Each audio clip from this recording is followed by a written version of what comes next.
este expresidente, ¿sí?, radical que tuvimos entre el año 1983 con la llegada de la democracia hasta 1989. Raúl Ricardo Alfonsín nació en Chascomús, esto es un poco la biografía, ¿sí?, el 12 de marzo de 1927 en Buenos Aires, ¿no? Fallece el 31 de marzo del año 2009, fue abogado, político, estadista y promotor de los derechos humanos argentinos, fue concejal, diputado provincial, diputado nacional, senador nacional y presidente de la Nación. Se destacó como dirigente de la Unión Cívica Radical y de la Unión Cívica Radical del Pueblo. También se desempeñó como vicepresidente del Internacional Socialista. Muchos sectores lo reconocen como el padre de la democracia moderna en Argentina. Bueno, te decía, su mandato, sí, fue el que, bueno, por eso es el padre de la democracia, porque con su presidencia llegaba, después de un proceso militar, en diciembre de 1983, retirándose antes de su mandato el 8 de julio de 1989. Bueno, algunos datos, ¿sí? El gabinete de Alfonsín, el jefe de gabinete, en ese entonces no existía ese cargo, pero él conformaba, obviamente, todo el equipo todo el grupo, ¿sí?, el equipo, ¿sí?, toda la banca política, mejor dicho. Su vicepresidente era Víctor Martínez, bueno, su predecesor, María Estela Martínez, ¿sí?, Reinaldo Vignone, obviamente que eran los gobiernos de facto. Fue por supuesto presidente de la Unión Cívica Radical, obviamente, sí, por su partido. Bueno, en el radicalismo su predecesor fue Fernando de la Rúa y su sucesor Ángel Rosas. Bueno, vamos a empezar, ¿sí?, a desarrollar en el programa de hoy, ¿sí?, lo que ha significado, ¿sí?, Raúl Alfonsín como presidente de los argentinos. En 1983, tras las elecciones presidenciales, asumió el cargo, ¿sí?, de presidente de la Nación, con el cual finalizó la dictadura cívico-militar, autodenominada Proceso de Reorganización Nacional. Fue también el fin de los golpes de Estado en Argentina, ya que no hubo nuevas interrupciones en el orden constitucional desde entonces hasta la actualidad. Relativamente, no me quiero meter en la actualidad, pero bueno. La gestión de Alfonsín es conocida principalmente por la realización del juicio a las juntas, así como también por el Tratado de Paz y Amistad entre Argentina y Chile y los acuerdos con Brasil que llevaron a la formación del Mercosur. En 1985 recibió el Premio Príncipe de Asturias de Cooperación Internacional. En consideración a las dificultades de la transición política, al hacerse cargo, ¿sí?, del gobierno de la República Argentina, tras una guerra, ¿sí?, de dramáticas consecuencias. Alfonsín inició su gobierno con la consigna, la clásica, ¿sí?, la que uno, ¿sí?, no olvida nunca. Con la democracia se come, se cura y se educa. Fuerte, ¿sí?, taxativo. Su política económica estuvo marcada por una deuda externa muy alta heredada de la dictadura militar, que entró en default en el año 1988.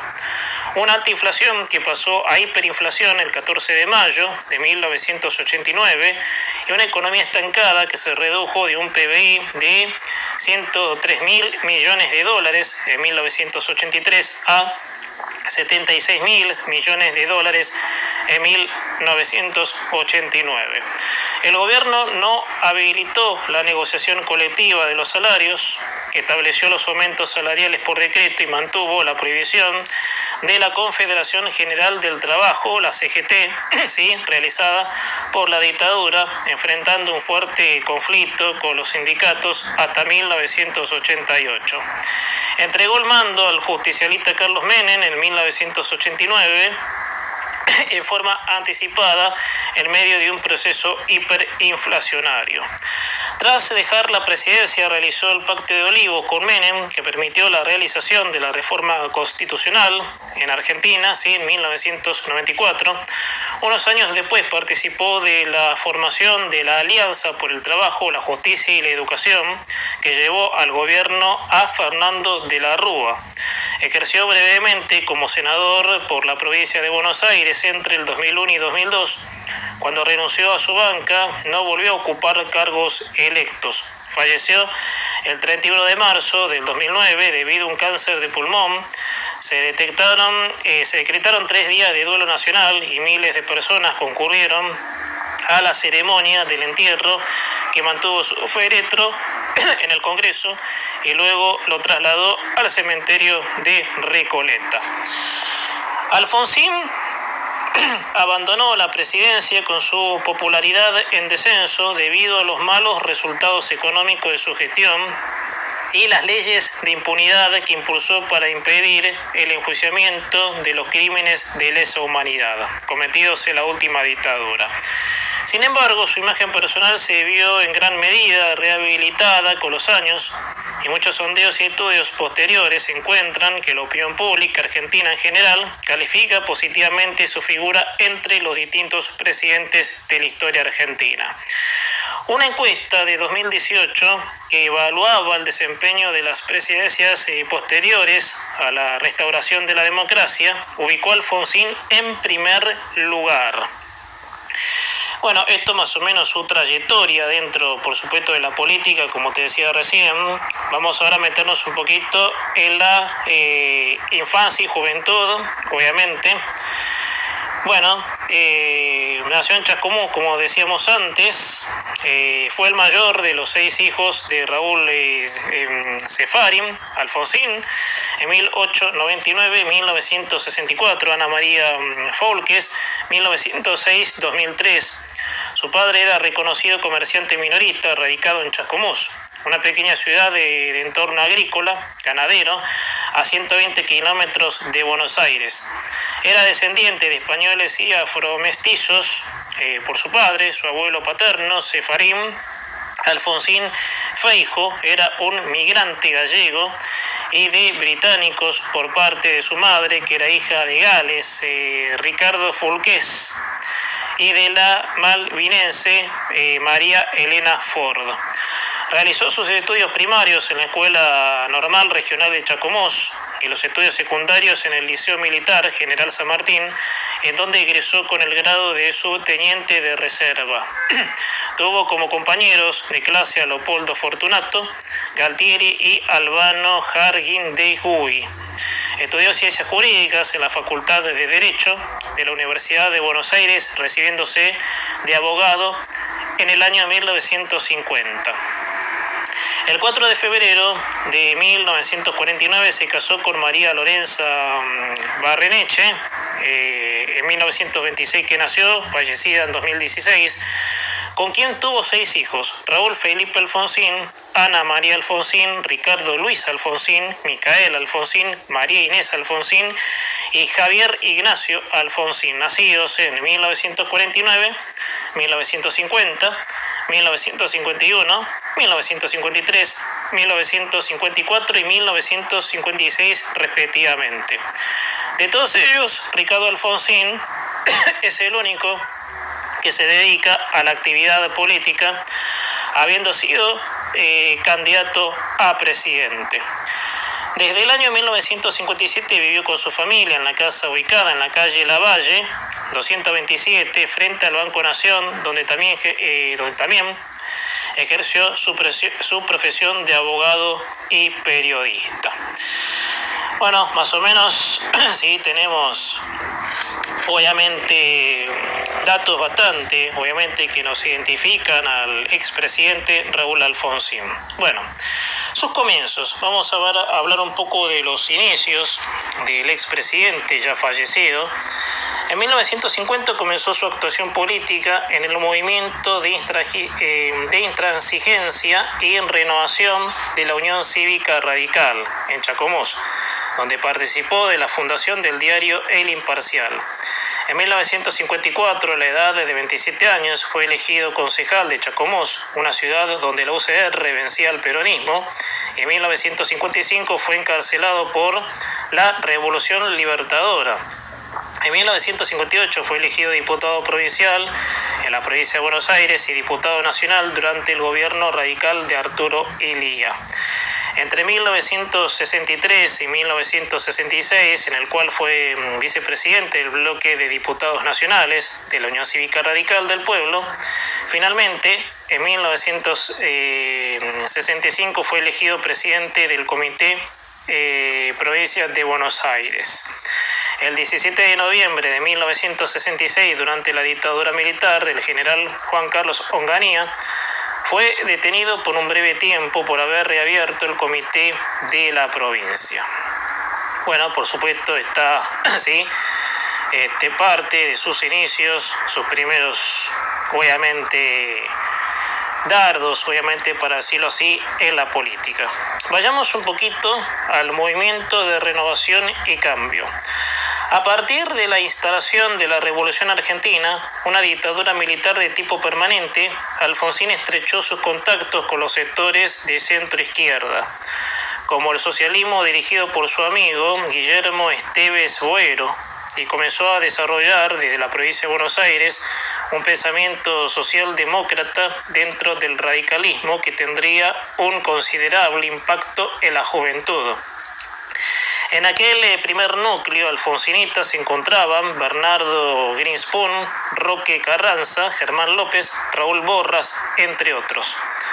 Con la política prohibida y una situación internacional conflictiva, la juventud progresista argentina siguió frente a la opción concreta de sumarse a la lucha armada.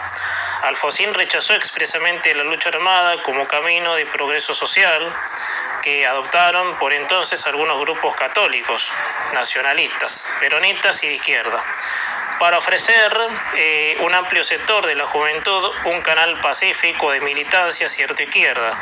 El alfonsinismo apoyó la consigna elecciones libres y sin proscripciones como alternativa a ni golpe ni elección revolución.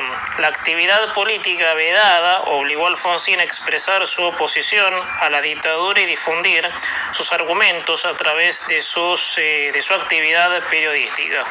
Fue columnista de la revista Inédito, que dirigía el radical de Avellaneda y periodista Mario Monteverde, bajo el seudónimo de Alfonso Carrido Lura.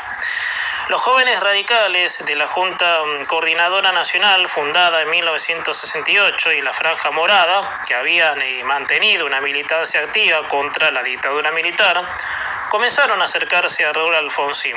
Entre aquellos jóvenes radicales se encontraban Luis Cáceres, Sergio Cachafov, Federico Storani, Leopoldo Moró, Marcelo Stubrín, Adolfo Stubrín, Enrique Nosiglia, Juanjo Cavalieri, Facundo Suárez Lastra, Gabriel Martínez, Carlos Muiño, Jesús Rodríguez, Ricardo Laferriere, entre otros. De este modo, el alfonsinismo comenzó a definirse como línea interna progresista frente al balvinismo, ¿sí? Unionismo que expresaban una actitud conservadora dentro de la Unión Cívica Radical. En septiembre de 1972 en Rosario se creó el Movimiento Renovador Nacional, reclamando un programa de carácter nacional, popular, democrático y liberador, y proclamando a Raúl Alfonsín como precandidato presidencial en las internas de la UCR. En las elecciones internas de la provincia de Buenos Aires, el 7 de mayo de 1972, se impuso el balvinismo, sí, unionismo, con 44.113 votos contra 29.939 del alfonsinismo. El 16 de julio, Balbín es reelegido presidente del Comité Nacional Radical. El 26 de noviembre, las internas para elegir fórmula Balbín-Gamón. 160.767 votos en contra, 121.548 de Alfonsín. Storani Alfonsín Storani, diversas fuerzas de izquierda tratan que Alfonsín abandone la UCR y encabece una fórmula combativa. Incluso el Partido Revolucionario de los Trabajadores, que dirige la guerrilla Ejército Revolucionario del Pueblo, que propone en unión secreta de Benito Urteaga, ¿sí?, con Raúl Borras, la fórmula Alfonsín Agustín Tosco, el secretario general de Luz y Fuerza de Córdoba, marxista y uno de los líderes de la CGT cordobesa, Alfonsín Rehúsa. En 1973, la Unión Cívica Radical perdió las elecciones ante Juan Domingo Perón. Poco después, en mayo, Alfonsín amplió la extensión del sector que conducía para crear el movimiento de Renovación y Cambio, con una posición sumamente crítica a la estrategia de unidad nacional del balvinismo, en contra de todo acuerdo con el peronismo y un programa de izquierda socialdemócrata que proponía la reforma agraria, una nueva reforma universitaria, la democratización del sindicalismo y el establecimiento de una democracia social. Bueno, estas fueron algunas de las cosas que se hizo, por supuesto, en el gobierno, interesante, sí, que pueden marcar, sí, ciertas luchas y ciertos, digamos, para decirlo así, altibajos, obviamente, porque, bueno, las fuerzas políticas eran los que, bueno, también tenía, sí, alguna inferencia en todo esto, ¿no? Las fuerzas políticas, en un país tan partidario como la Argentina, pero bueno. Bueno, vamos un poco, sí, y algo te adelantaba antes, a las elecciones presidenciales de 1983. Bueno, actividades previas. Desde fines de 1982, una vez abierto el proceso de transición a la democracia bajo la presidencia del general Reinaldo Vignone, Alfonsín se convirtió primero en presidente de la Unión Cívica Radical. Al imponerse el movimiento de Renovación y Cambio en las elecciones internas partidarias. Poco después fue nominado candidato a presidente de la Nación, cuando el otro precandidato radical, Fernando de la Rúa, declinó su candidatura ante el amplio apoyo que estaba recibiendo Alfonsín en todo el país. Como candidato a vicepresidente fue nominado, sí, Víctor Martínez, uno de los referentes de la fuerte UCR de Córdoba. Alfonsín era uno de los dos principales candidatos presidenciales. El otro era el peronista Italo Luder por el Partido Justicialista. Existía entonces un generalizado sentimiento de que el peronismo sería un claro ganador, incluso entre los propios dirigentes radicales. Sin embargo, las encuestas mostraron un sostenido crecimiento del voto por Alfonsín. Vamos un poco a lo que fue la campaña en aquella época. La campaña electoral de Alfonsín se caracterizó por renovar los canales de la comunicación política en la Argentina. 8 meses antes de la elección, Alfonsín designó jefe de campaña, ¿sí?, a Raúl Borras, radical de Pergamino y familiar del expresidente Arturo Illia. Además, contrató al publicista David Rato. Por entonces, los partidos políticos argentinos solían restar importancia a la publicidad como método para lograr adhesión electoral y solía ser realizada por los propios dirigentes políticos. El equipo publicitario decidió personalizar la campaña, centrándola en la imagen del candidato y destacando sus cualidades naturales. Varios lemas tuvieron impacto masivo, ¿sí?, como las frases "ahora Alfonsín" o la imagen de un escudo, ¿sí?, con los colores de la bandera argentina y las iniciales, obviamente con su nombre correspondiente. Y como te decía recién, tanto a Raúl Alfonsín como a República Argentina. También fue importante el saludo de Alfonsín con la de un abrazo a la distancia que surgió del gesto que el propio Alfonsín tuvo en un acto en el Luna Park el 7 de diciembre de 1982. Al mismo tiempo hubo una campaña política tradicional con actos, pintadas, visitas a los hogares, se desarrolló con aspereza y fueron muchos los choques entre militantes radicales y peronistas que pugnaban por poner a sus candidatos en los grandes paredones de diversas barriadas del conurbano bonaerense. Un momento clave de la campaña electoral fue la denuncia de un pacto entre la cúpula de las Fuerzas Armadas y la dirigencia sindical para no juzgar los crímenes cometidos por estos, lo que tuvo repercusión en el mundo, ¿sí? Con un comunicado, ¿sí?, de entonces, que decía: la pericia de los dirigentes de la campaña de la UCR quedará de manifiesto con la denuncia del denominado pacto militar sindical. Un supuesto acuerdo entre representantes de los sindicatos, le hace el centro neurálgico, ¿sí?, del partido peronista en ese momento, y los militares en vías de abandonar la casa de gobierno. A través de la denuncia de ese arreglo político, que de acuerdo a las encuestas fue considerado por un grueso de los electores como algo real y negativo para el destino del país, Alfonsín logró identificar su principal oponente con el pasado inmediato, con el conflictivo periodo de 1974 y 1976 y con la dictadura. Esa jugada política fue efectuada según un análisis realizado por Oscar Landi en un momento en que los expertos coincidían en que la tasa de los intencionados de voto por la UCR se había estabilizado en tanto crecía la del peronismo. Heriberto Murano ha escrito, sí, obviamente esto, sí, manifestando esa expresión. La campaña de Alfonsín buscó sobre todo transmitir una imagen de paz, evitando cuidadosamente todo conflicto, gestos de violencia en los actos o discursos agresivos. Cuando los sectores de la juventud peronista lanzaron la consigna "Somos la rabia", la juventud radical eligió "Somos la paz". La idea imperante en el PJ era que la posibilidad de derrota era muy baja por contar con el voto obrero asegurado. Para acentuar la importancia de su mensaje democrático, eligió para cerrar sus discursos en los actos recitar el preámbulo de la Constitución Nacional. En cambio, el cierre de campaña del PJ al día siguiente se destacó por la quema de un ataúd con las siglas de la UCR, aunque a veces se atribuye la dicha acción por la derrota del PJ, la primera en elecciones libres. La mayoría de los analistas políticos y la totalidad de los encuestadores reconocidos consideraban que Alfonsín era triunfado de todas formas. Bueno, sí, las elecciones. Vamos a las elecciones.